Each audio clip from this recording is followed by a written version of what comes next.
Hermanos, Dios les bendiga, Dios les guarde, qué alegría, gracias por acompañarnos en el día de hoy en el estudio bíblico virtual. Yo confío en que han tenido un día hermoso, un día de bendición, un día en que el Señor les ha ministrado, un día en que el Señor ha operado en sus vidas y bendiciones les han alcanzado. Ya hemos estudiado 3 capítulos de la primera carta a los Corintios del apóstol Pablo. Y hoy nos corresponde estudiar el capítulo 4. Estoy chequeando aquí porque hemos recibido varias cartas, varias notitas, entre ellas una de el hermano Juan Manuel en Ecuador, que nos dice que están en sintonía ya con el estudio bíblico virtual. Bendiciones, hermano Juan Manuel, por esa notita. También desde Caguas, Puerto Rico, nos escribe la hermana Gladys y nos pide la oración. Vamos a orar por ella también. Y bueno, deje eso ahí, que ya dentro de un ratito le digo algunas otras personas que nos han estado escribiendo. No olvide que usted también se puede comunicar con nosotros y compartir su petición. Déjenme hacer un comentario. La hermana Gladys pide oración por un familiar. Es su sobrina que está hospitalizada y debemos orar por ella. Vamos a interceder por ella, la vamos a presentar delante del Señor en el día de hoy. Ya al finalizar nuestro estudio bíblico vamos a orar por todas las personas que nos escriben y se comunican con nosotros. Si usted no nos ha escrito, pues háganos. Escriba, envíe su notita, envíe su cartita, lo puede hacer al correo que está ahí debajo de su pantalla, que dice envivo@diaspavon.com. Nos alegra oír de ustedes. Ustedes nunca olviden que ustedes están recibiendo esta señal así a través de la internet, pero yo no recibo acá nada de usted, a menos que sea su notita a través del correo electrónico o su llamada telefónica al 305-553-5995. Si usted no nos llama o no nos escribe, yo no me entero de que usted está ahí. Así es que les suplico que en el día de hoy reporten sintonía, nos haga saber dónde están viéndonos, dónde están escuchando el estudio bíblico virtual, y así sabemos en qué parte del mundo usted lo está recibiendo. Y cuánto gozo, cuánta alegría me da saber que este esfuerzo que realizamos de compartir la palabra con ustedes no es en vano, que hay gente allí que lo está haciendo, ¿sabe? Se siente un poquito feo estar uno aquí frente a la cámara hablando y no tener noción de qué está pasando del otro lado. Así es que, por favor, les suplico que interactuemos, que mientras estamos compartiendo con ustedes esta palabra y compartiendo con ustedes esta escritura, el capítulo 4 de la carta, la primera carta de Pablo a los Corintios, usted igualmente nos haga saber que está ahí y que está interesado y que esto le edifica y le bendice. Por favor, sus comentarios son muy valiosos para todos nosotros. Así es que alegres de que usted en el día de hoy nos acompañe. Vamos de una vez. Vamos a ese capítulo 4 ya en el versículo 1. Así pues, y Pablo comienza diciendo, así pues, téngannos. La razón por la cual hace ese comentario, así pues, téngannos, y ahora voy a decir cómo él dice que los téngannos, es porque, en primer lugar, es plural, porque está hablando del ministerio de Pedro, el ministerio de Apolos y el ministerio de él. En el capítulo anterior, los que estuvieron conmigo aquí la semana pasada, recordarán que Pablo viene explicando quiénes y por qué ministran tanto Pedro como Apolos como él, y cómo los hermanos han estado dividiéndose en la iglesia, diciendo yo soy de Apolos, yo soy de Cefas, o Pedro, yo soy de Pablo. Y Pablo dice, todo lo que tenemos y todo lo que damos lo hemos recibido del Señor, y es el Señor el que nos distingue, el que nos destaca, el que ministra a través nuestro. Nada damos que no lo hayamos recibido del Señor. Y entonces, cuando comienza el capítulo 4, dice, así pues, téngannos los hombres por servidores de Cristo y administradores de los misterios de Dios. Téngannos por dos cosas. Piensen de nosotros de esta manera. Reciban nuestro ministerio de esta manera. Número uno, como servidores de Cristo. Esto es como esclavos de Cristo. No somos nosotros los creadores ni diseñadores de esto que hablamos. Somos simplemente, dice Pablo, servidores. Somos esclavos. Somos sirvientes de Cristo, de Jesucristo, de nuestro Señor. Y número dos, administramos los misterios de Dios, los misterios que Dios ha revelado en su palabra, que ha revelado en Cristo Jesús. Con eso el apóstol Pablo le está diciendo a esta gente, no somos nosotros unos iniciados, no somos gente especial que esté dando algo de ellos mismos, que lo produzcan o lo generen ellos. Lo que nosotros aportamos en estas ministraciones viene de Dios, viene del Señor. Así es que es a Dios a quien tenemos que glorificar, es a Dios a quien tenemos que adorar, a Él sea la gloria. Ahora bien, se requiere de los administradores que cada uno sea hallado fiel. Él dice, téngannos como servidores de Cristo y téngannos como administradores de los misterios de Dios. Pero entonces establece que hay un requisito para los administradores. Si me van a tener como un administrador de Dios, sepa que hay un requisito que deben tener los administradores y es ser hallado fiel. La gente juzga a los predicadores por los dones, por los talentos, pero debemos entender, y yo he repetido esto varias veces durante este tiempo de enseñanza, y lo voy a seguir repitiendo, los dones y los talentos no hablan del hombre de Dios, hablan del Dios del hombre, Dios que nos da talentos. A veces vemos a hombres dotados con una capacidad extraordinaria para predicar o para orar, y milagros y dones espirituales, y pensamos que el hombre es extraordinario. El extraordinario es Dios que sana a los enfermos. El extraordinario es Dios que habla y bendice a la gente. Pablo dice, lo importante en cuanto a los hombres es que los hombres sean hallados fieles, que seamos fieles al Señor. Así es que si vamos a juzgar el carácter de un hombre, lo debemos juzgar por la fidelidad. Fidelidad es lo que nosotros reciprocamos al Dios que nos escoge y nos da dones y nos da talentos y nos da habilidades y nos capacita y nos dota para poder ministrar. Si no somos fieles, no somos dignos de ser ministros. Los administradores deben ser hallados fieles, ¿sí? Es necesario ser hallado fiel. Yo en muy poco tengo el ser juzgado por vosotros o por tribunal humano, y ni aun yo me juzgo a mí mismo. Menciona tres fuentes de juicio: yo mismo, el mundo, los humanos, o ustedes, le dice, a ustedes que me están leyendo, en este caso a los corintios. Dice, en muy poco tengo que me juzguen ustedes, que me juzgue el mundo o que me juzgue yo mismo. No debe ser tomada esa expresión del apóstol Pablo como una expresión altanera. No es así que suena cuando uno lo lee en el contexto. No está diciendo Pablo que no le importa lo que opine la gente. No es una expresión altanera.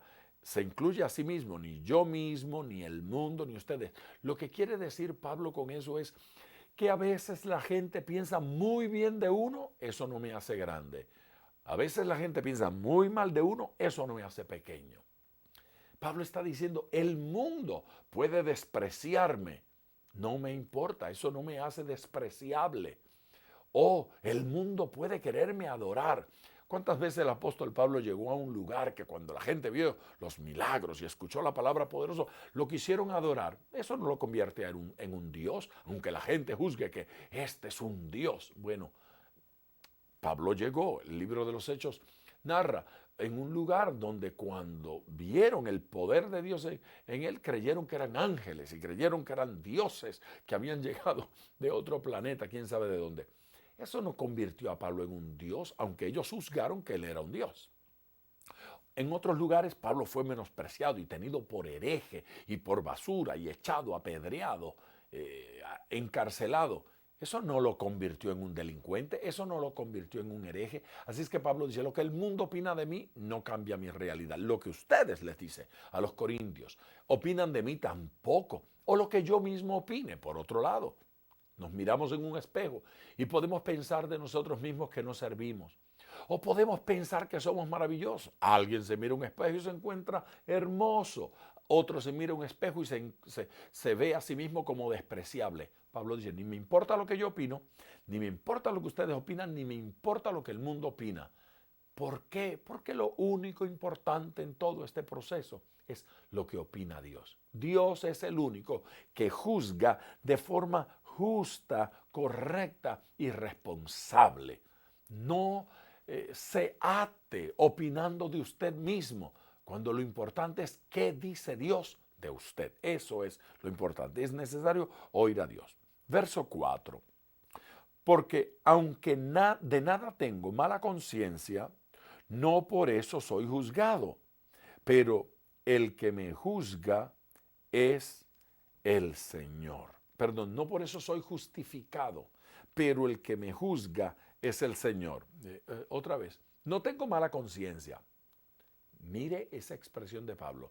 Yo de nada tengo mala conciencia, pero no por eso soy justificado. ¿Qué significa la frase de Pablo?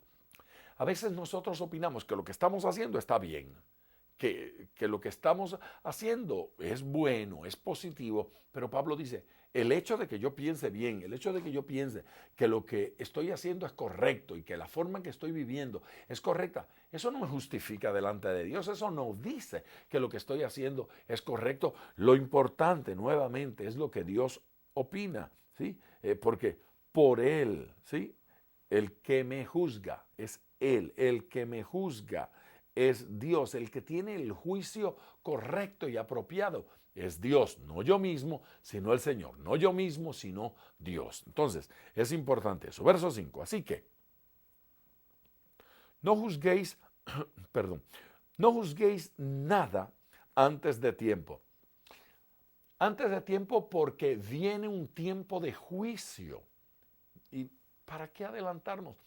Los hombres viven condenando gente y con la idea esa de que a este se lo lleva el diablo y aquel se va al infierno juzgando. Cuando viene un tiempo de juicio, cuando Dios va a juzgar todas las cosas. Hasta que venga el Señor, el cual aclarará también lo oculto de las tinieblas y manifestará las intenciones de los corazones, y entonces cada uno recibirá su alabanza de Dios. ¿Por qué buscar alabanzas de los hombres? ¿Por qué buscar el reconocimiento de los hombres? Si viene un día cuando Dios nos va a alabar. Es interesante que nosotros siempre hablamos de la alabanza que damos a Dios, pero ¿había pensado usted que Dios le quiere alabar a usted? Que Dios va a alabar a sus hijos. Suena extraño, sí, porque nosotros siempre pensamos en la alabanza como adoración, pero la palabra alabanza no significa adoración. La idea de alabanza es un reconocimiento de hermosura, de grandeza. Cuando usted le dice a su esposa o esposo, le dice que es guapo, que es hermosa ella, le dice a su esposa que tiene unos ojos preciosos, la está alabando. A veces alabamos a nuestros hijos. Les decimos que son buenos, que son lindos, que los queremos. Bueno, tantas cosas bonitas que le decimos. O alabamos a nuestro país y hablamos de nuestra tierra con un orgullo y se revela la pasión que tenemos por nuestro país. Eso es alabanza. Pues viene un día cuando es Dios quien va a alabar a sus hijos. Ahora, Dios no va a ser engañado. Lo que está en oculto y en tinieblas va a aflorar, se va a saber y Dios sabrá por qué nos alabará. Así es que, ¿por qué vamos a trabajar? ¿Porque los hombres nos alaben? ¿Porque los amigos nos alaben? No, vamos a trabajar porque Dios nos alabe. Lo que queremos recibir es la alabanza del Señor, es la alabanza de Dios. Sigamos. Pero esto, hermanos, lo he presentado como ejemplo en mí y en Apolos, por amor de vosotros. Hemos sido ejemplo, tanto Apolos como yo, en esto, por amor de vosotros, para que en nosotros aprendáis a no pensar más de lo que está escrito, no más allá de las escrituras, para que aprendáis, ¿sí? Para que en nosotros aprendáis a no pensar más de lo que está escrito, no sea que por causa de uno, esto es triste, os envanezcáis unos contra otros. La idea de envanecerse es que os orgullezcáis y que se ponga orgulloso, que se nos suba el orgullo. Dice, Pablo dice, en esto nos hemos puesto como ejemplo Apolos y yo. Hombres extraordinarios, pero que están reconociendo que todo lo que tienen lo tienen de parte del Señor. Están reconociendo que tienen que ser fieles al Señor como administradores del Señor. Están aceptando y reconociendo que ellos no se tienen que juzgar, ni la gente los tiene que juzgar, que el que los juzga es Dios. Y nos hemos puesto como ejemplo de esto y queremos que ustedes obedezcan así. ¿Para qué? Para que nadie se enorgullezca contra el otro. Porque de otra manera tendríamos una competencia de gloria en la iglesia. Tendríamos que poner allí un gloriómetro para que le esté midiendo la unción y la gloria a cada hermano, porque uno se va a sentir más santo que aquel. Esa competencia de santidades y de unción y de dones, y quién es más usado, y quién tiene más dones, y quién está más dotado, eso no sirve. Eso no sirve porque el que va a alabarnos un día, en el día del fin, será Dios. Y eso es lo importante y eso es lo que vale. Eso es lo que tenemos que considerar. Lo demás no tiene ninguna importancia. Versículo 7. Porque, ¿quién te distingue? ¿Sí? Eso de que quién te distingue, la idea es quién te hace diferente, quién te distingue, quién te hace distinto. No es el apellido, no es la raza. La gente intenta distinguirse por la raza, el color de la piel, el tipo de cabello, la estatura, la fuerza, la belleza, los ojos, el color de los ojos, el apellido, la familia de la que viene, cuánto dinero tengamos. ¿Quién te distingue? Eso no es lo que nos distingue. Vamos a ver qué es lo que nos distingue. ¿Quién te distingue? O, ¿qué tenéis que no hayáis recibido? ¿Tiene usted algún don que no haya sido un regalo de Dios? ¿Tiene alguna unción que no ha sido un regalo de Dios? Lo que el apóstol está diciendo es, entonces, ¿por qué miramos a un predicador como alguien grande si lo que tiene ese predicador se lo dio Dios? ¿Por qué miramos a un pastor y decimos, oh, qué pastor extraordinario? Ese sí levantó una iglesia grande, cuando eso se lo dio Dios. O miramos a un predicador y decimos, qué sabiduría tiene ese maestro de la palabra, ese predicador. Cuando esa sabiduría se la regaló Dios, tendríamos más bien que alabar al Señor que le dio la sabiduría a los hombres. Pablo nos está corrigiendo en nuestro enfoque. ¿Quién te distingue? ¿O qué tienes que no hayas recibido? Y si lo recibiste, ¿por qué te gloriáis como si no lo hubieras recibido? La idea es, gente se cree que ellos son los que producen dones. Gente se cree que ellos son los que producen unción, que ellos son los grandes y los importantes. Pablo dice, de nada sirve. Todo lo que tienes lo has recibido. Y lo has recibido porque Dios es bueno. No porque tú eres una maravilla, sino porque Dios es bueno. Iglesia, hermano, hermana mía. Es como para alabar al Señor por cada cosita que tenemos, glorificar a Dios por cada detalle que tenemos. Óigame, la vanidad en el púlpito es un ridículo. El orgullo, la arrogancia en el altar es absurda. ¿Por qué voy a estar orgulloso y a ser arrogante cuando nada tengo que no me haya sido entregado por Dios, que no haya recibido? Todo es de Dios. Así es que aún la admiración esa humana y terrenal sobra, no tiene sentido. Ya estáis saciados, ya estáis ricos, y un alto.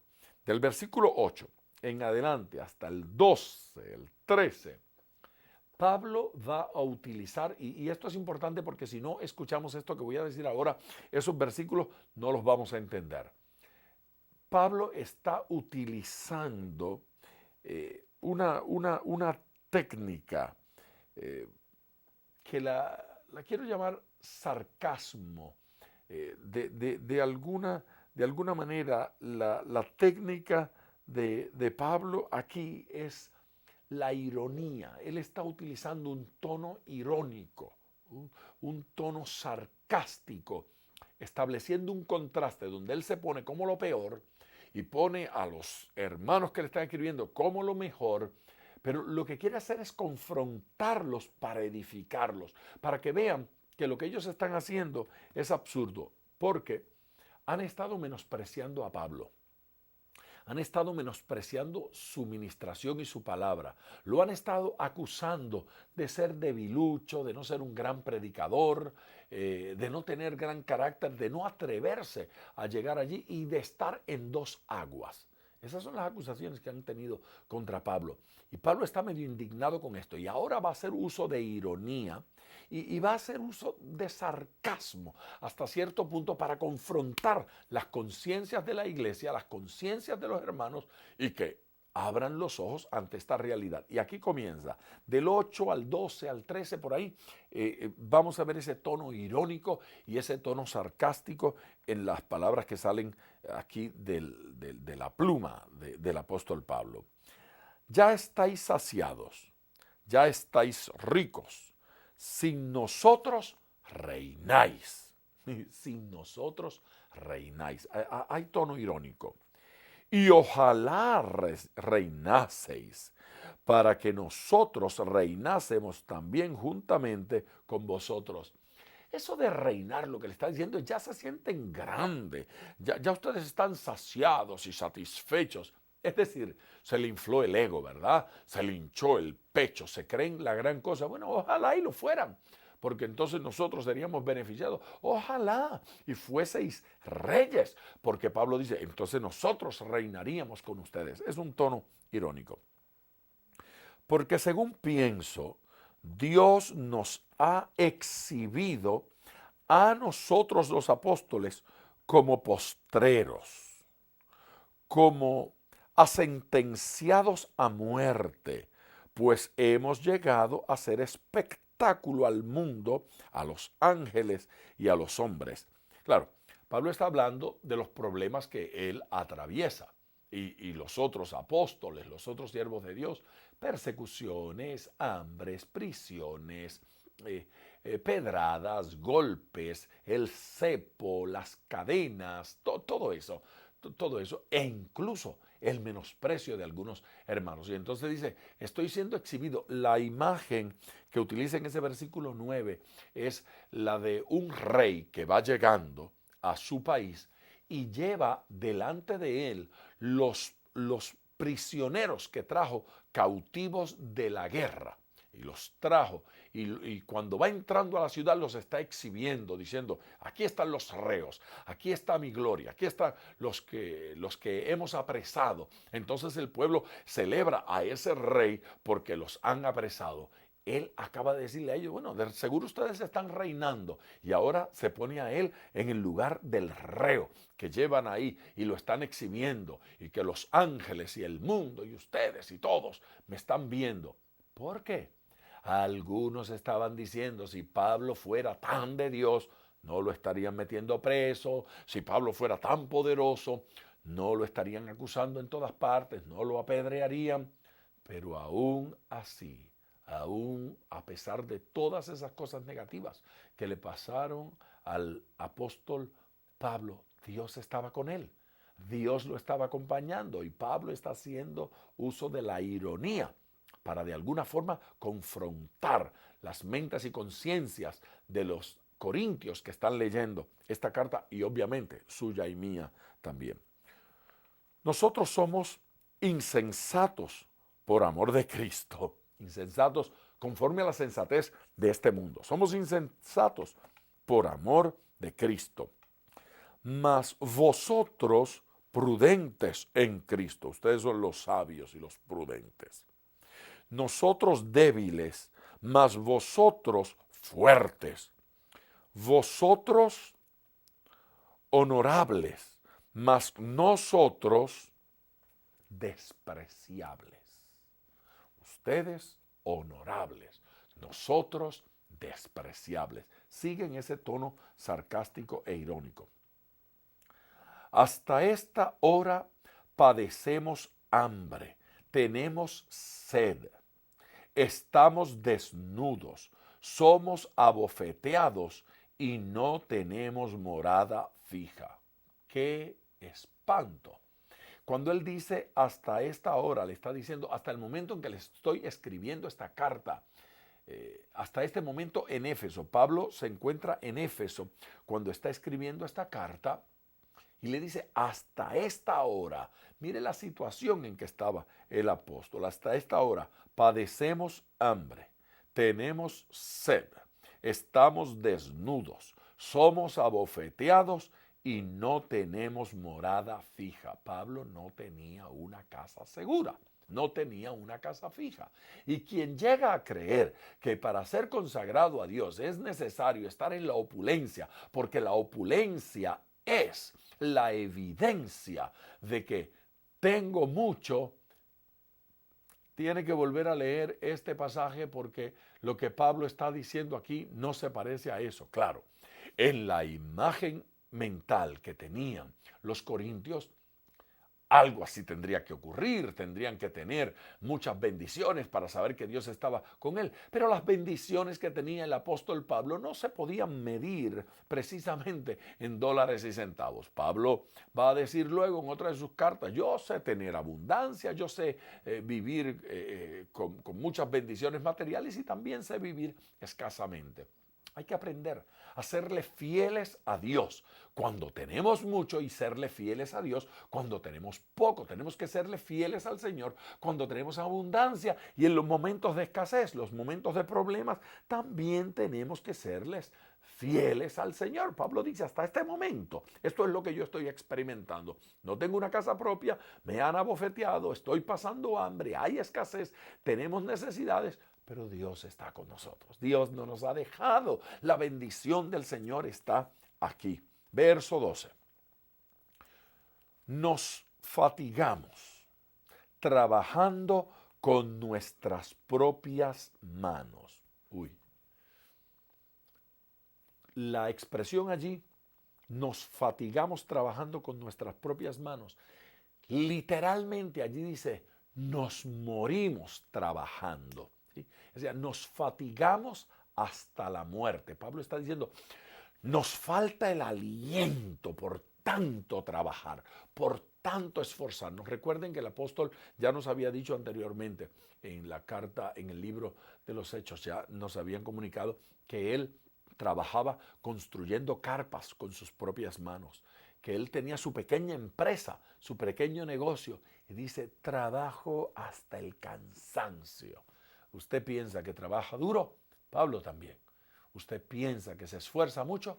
Pablo también. Y además de esforzarse con sus manos para producir su sostenimiento, dedicaba tiempo completo a la palabra, a la predicación, a la enseñanza. Nos fatigamos hasta la muerte, trabajando con nuestras propias manos. Nos maldicen y bendecimos. ¿Ve? No pagamos mal con mal, pagamos mal con bien. Nos maldicen y bendecimos. Pablo está ahora diciéndole a esta gente que a pesar de todas estas cosas de las cuales ellos lo acusan como si él fuera un miserable, les muestra cómo aún en esas crisis él ha seguido siendo un hombre íntegro y correcto y siervo del Señor. Nos maldicen y bendecimos. Padecemos persecución y la soportamos. Aleluya, la soportamos. No respondemos a la persecución como los seres humanos piensan, los terrenales piensan que se debe responder. Me persiguen, pero nosotros soportamos. Qué entereza, qué vigor, qué energía, qué fe, qué convicción, qué mansedumbre la del apóstol Pablo. Nos difaman y rogamos. ¿Cómo se responde a la difamación? Dice Pablo, con ruegos. La idea allí es oramos intensamente por esa gente que nos difaman, esa gente que habla mal de mí, dice Pablo, esa gente que tanto a Cefas como a Apolos como a Pablo mismo los atacan y los difaman y hablan mal de ellos. Pablo les paga con ruego, clamando por ellos, intercediendo. Fíjense, no dice simplemente oramos, dice rogamos. Y obviamente está rogando por él también y por los suyos. Hemos venido a ser hasta ahora, hasta este momento que estoy en Éfeso, hemos venido a ser hasta ahora como la escoria del mundo, la basura del mundo, el desecho de todos. Pablo no ha estado recibiendo en las ciudades el trato de un príncipe, ni de un rey, ni de un enviado de Dios, un gran profeta. Está siendo recibido como lo peor, está siendo maltratado, pero no se queja. No se lamenta, está allí, adelante, sirviendo al Señor y testificando la obra maravillosa de Dios. No escribo esto para avergonzaros, no escribo esto para que se avergüencen. Fíjese que esos versículos, desde el 8 hasta el 13, Pablo está explicando, esto yo no lo escribí para avergonzarlos. Quiere decir que esos versículos irónicos que están allí, esos versículos sarcásticos que están allí, fueron escritos con la intención de confrontar a los corintios, porque es necesario que la gente responda, es necesario que el pueblo vea, es necesario que abran los ojos. Esta gente había estado criticando al siervo de Dios y Pablo los confrontó, pero dijo, no es para hacerles daño, no es para humillarlos, no es para avergonzarlos. Y si no es para avergonzarlos, ¿para qué es este tono irónico? ¿Para qué es este tono sarcástico? Aquí está, sino para amonestaros. Y esa amonestación tiene tono médico, ¿sí? La amonestación tiene sabor a medicina, a inyección, a píldora que me tomo. La amonestación, la idea de la amonestación es sanar. El que amonesta, sana. El que amonesta, saca la llaga, el tumor, saca lo dañado y cura para que sea restaurado el corazón. Entonces, Pablo está diciendo que lo hago para amonestaros como a hijos míos amados. Ay, qué lindo tono. Como a hijos míos amados. Ese es un tono totalmente pastoral. No es el profeta del trueno, ni del terror, ni del golpe. Es un tono pastoral, si quiere, paternal. ¿Sí? Les estoy hablando como a hijos míos amados.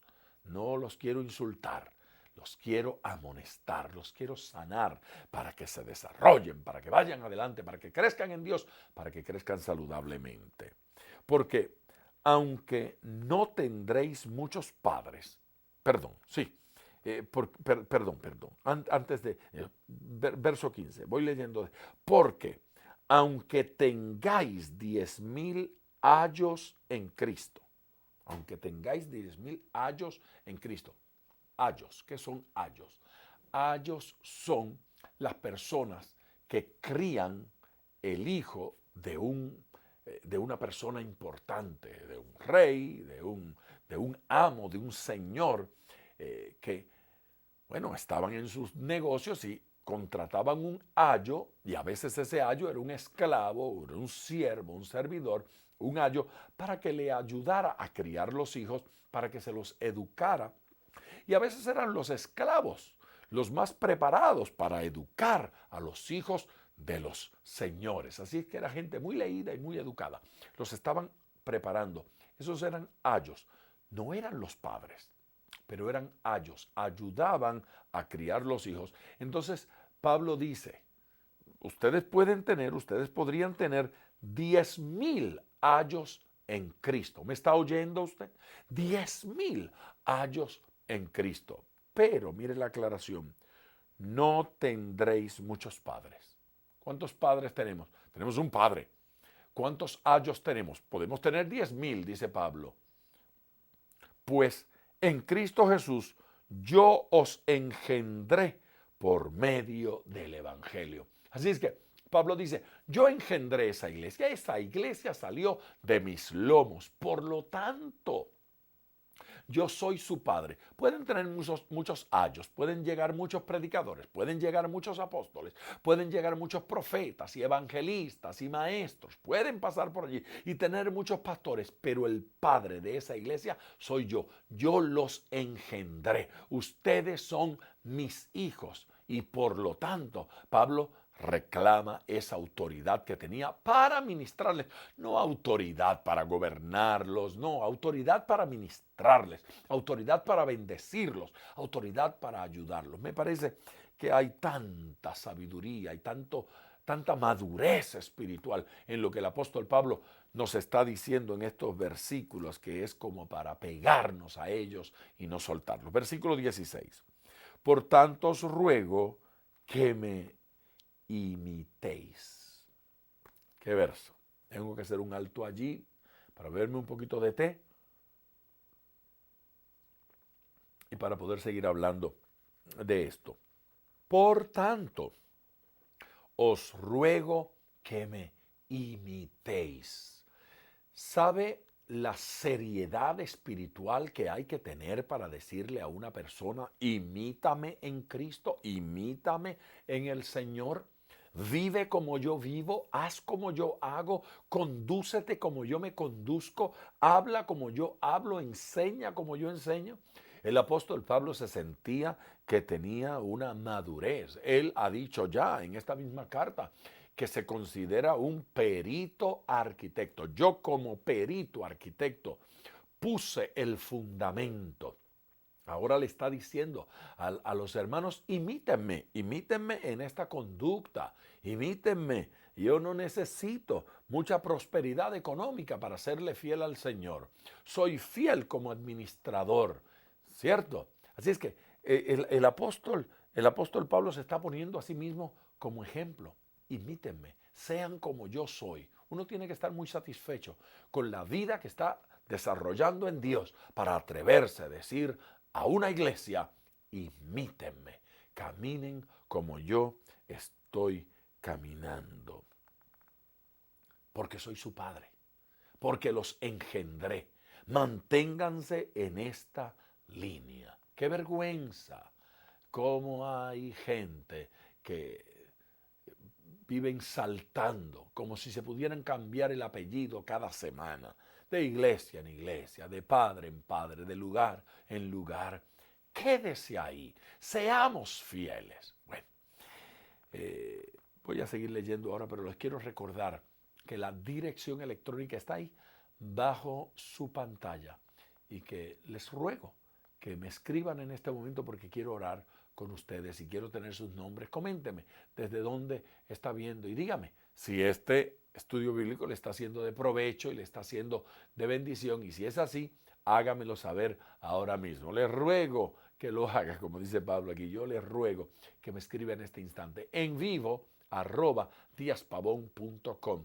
Esa es la forma de escribirnos en este instante y de comunicarnos en este momento. Por favor, vaya ahí y envíeme una notita y hágame saber que está escuchando el estudio bíblico, y si le está haciendo de provecho, pues lo comenta también. Amén. Hágalo ahora. Sigo con el versículo 17. Por eso mismo os he enviado a Timoteo. Fíjese que en el versículo 16 le dice, imíteme. Ahora le va a hablar de alguien que les envió, que lo imita ya. Se llama Timoteo. Mire qué clase de relación tiene Pablo con este Timoteo. Por eso mismo os he enviado a Timoteo, que es mi hijo amado y fiel en el Señor. Es amado, es un hijo amado y es un hijo fiel. Hay algunos hijos que no son tan fieles. Este es un hijo amado y es un hijo fiel en el Señor, el cual os recordará mi proceder en Cristo. O sea, Él va a caminar entre ustedes como yo caminaría, y les va a hacer recordarme, les va a hacer recordar mi proceder en Cristo, cómo me conduzco en el Señor. ¿Qué clase de confianza hay que tener en un hijo espiritual para decirle a la gente, cuando lo vean a Él, me van a ver a mí? Cuando Él actúe entre ustedes, va a ser como si yo actuara, va a ser como si yo estuviera allí. Eso es precioso, eso es extraordinario. Por esto mismo, repito, os he enviado a Timoteo, que es mi hijo amado y fiel en el Señor, el cual os recordará mi proceder en Cristo, de la manera que enseño en todas partes y en todas las iglesias.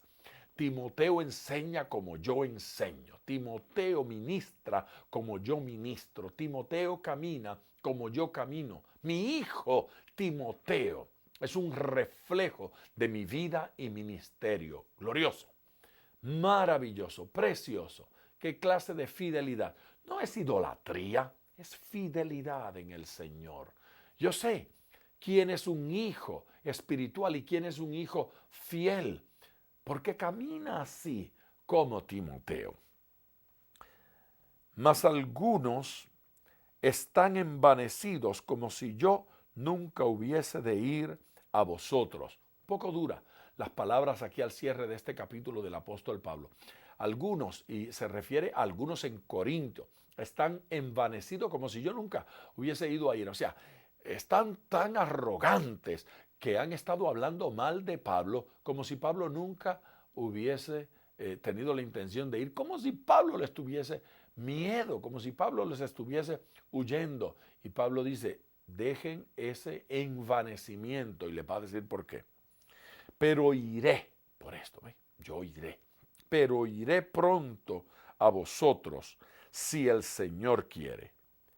Y conoceré, ¿sí?, no las palabras, sino el poder de los que andan envanecidos. Pablo dice, están hablando mucha tontería, pero yo voy a conocer cuando vaya si tienen sustancia esas personas. Es decir, allá en Corinto había gente que se las estaba dando de espirituales y se las estaban dando de grandes maestros y eran capaces de diferir con el apóstol Pablo y hasta competir con él así a la distancia. Y Pablo dijo, yo voy a ir personalmente y yo voy a ver si esas palabras que ellos dicen tienen contenido y sustancia, si tienen poder, si hay allí evidencia espiritual o si son puro bla, bla, bla, o como dice aquella canción, buchi pluma, nada más, sí, nada más. Si es superficial. Pablo va a juzgar la vida de una persona no por las palabras que dice, sino por la sustancia. El hecho que alguien diga, soy espiritual, soy poderoso, soy profundo, eso no lo hace profundo ni espiritual. La profundidad espiritual es la que da razón de ser a esas palabras. De eso está hablando el apóstol Pablo. Porque, me quedan 2 versículos, porque el reino de Dios no consiste en palabras, sino en poder. ¿Sí? Pablo les ha dicho a ellos ya, yo no vine a ustedes con palabras de humana sabiduría, sino con manifestaciones de poder, ¿sí? Con la autoridad del Espíritu. La palabra que se habla tiene un efecto en las vidas. Esta palabra que estamos hablando en el día de hoy tiene que tener un efecto en su vida. Si es palabra de Dios, tiene que tener un efecto transformador. La palabra de Dios cambia realidades, tiene un efecto maravilloso en la vida de la gente. Porque el reino de Dios no consiste en palabras, sino en poder.